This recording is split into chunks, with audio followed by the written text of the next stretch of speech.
Evangelio según San Lucas. Habiendo aumentado la muchedumbre, comenzó a decir: Esta generación es una generación perversa. Busca un signo, y no se le dará otro que el signo de Jonás.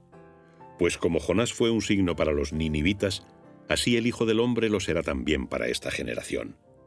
La reina del mediodía se levantará en el juicio contra los hombres de esta generación, y los condenará, porque ella vino desde los confines de la tierra para oír la sabiduría de Salomón, y hay aquí algo más que Salomón. Los hombres de Nínive se levantarán en el juicio contra esta generación y la condenarán, porque hicieron penitencia por la predicación de Jonás, y hay aquí algo más que Jonás. La primera lectura de hoy ha sido tomada del capítulo 4 y un versículo del capítulo 5 de la carta de San Pablo a los Gálatas. Esta carta es la gran proclamación de la libertad cristiana. ¿Cuál es el sentido de nuestra libertad? Y no es una pregunta fácil de responder, porque la libertad fácilmente se vuelve libertinaje. Y además sucede que como San Pablo habla aquí de la libertad con respecto a la ley, no faltan algunos que creen que pisotear la ley, omitir la ley o, diría yo, romper la ley es parte de la libertad cristiana.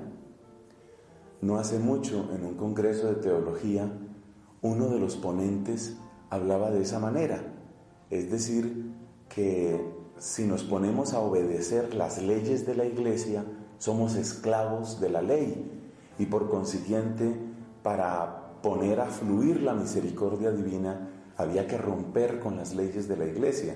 Por supuesto, ese no es el sentido de la carta a los Gálatas, eso no es lo que está proponiendo San Pablo. Entonces, ¿cómo entender de qué ley nos habla San Pablo?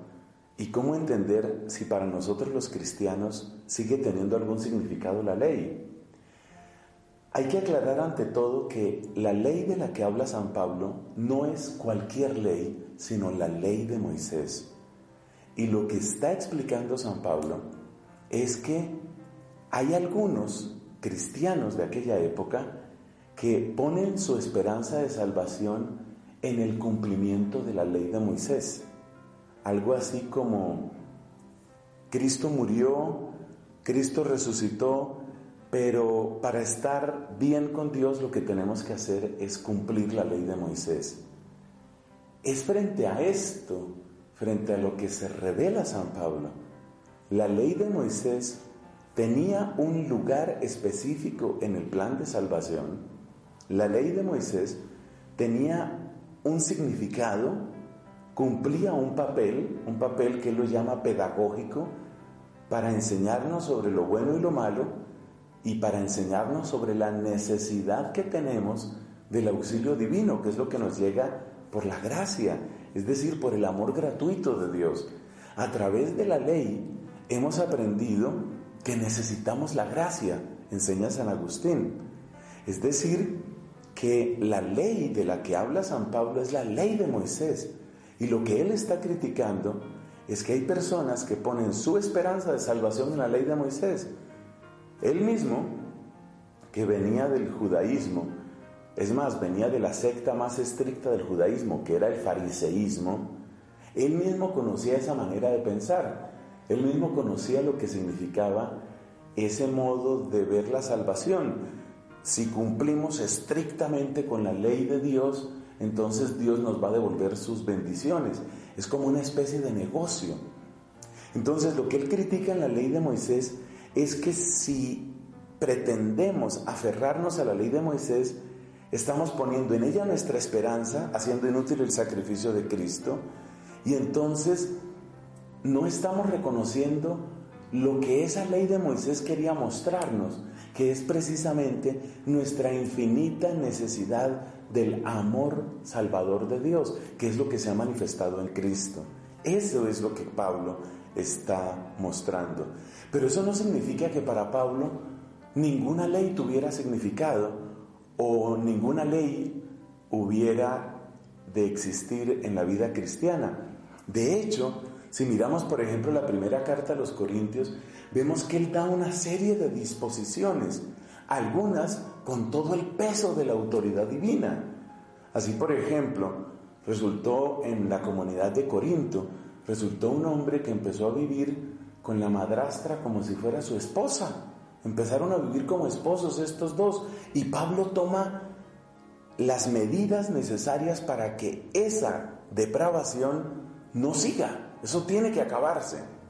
Es decir, San Pablo no está predicando una especie de hipismo, una especie de todo vale, una especie de que ahora que llegó la misericordia, llegó también la mediocridad. Ese no es el pensamiento de Pablo. Simplemente el pensamiento de Pablo es: no pongan su esperanza en la ley de Moisés. La ley de Moisés cumplía su papel, la ley de Moisés nos llevaba hacia Cristo, nuestra fe tiene que estar en Cristo. Pero luego en la vida cristiana, por supuesto que hay límites, no todo se vale en la vida cristiana. Lo que sí cambia en la vida cristiana es que el don de la gracia, que es el mismo don del Espíritu Santo en nosotros, nos da el auxilio suficiente para que con libertad de corazón, es decir, no como esclavos que temen al castigo, sino como hijos que aman el querer de su Padre Dios, podamos cumplir ese bien y podamos vivir ese bien. Ese es el mensaje de Pablo en la carta a los Gálatas, y es necesario tenerlo claro para no confundirnos, para no dejarnos confundir y para no confundir a otros.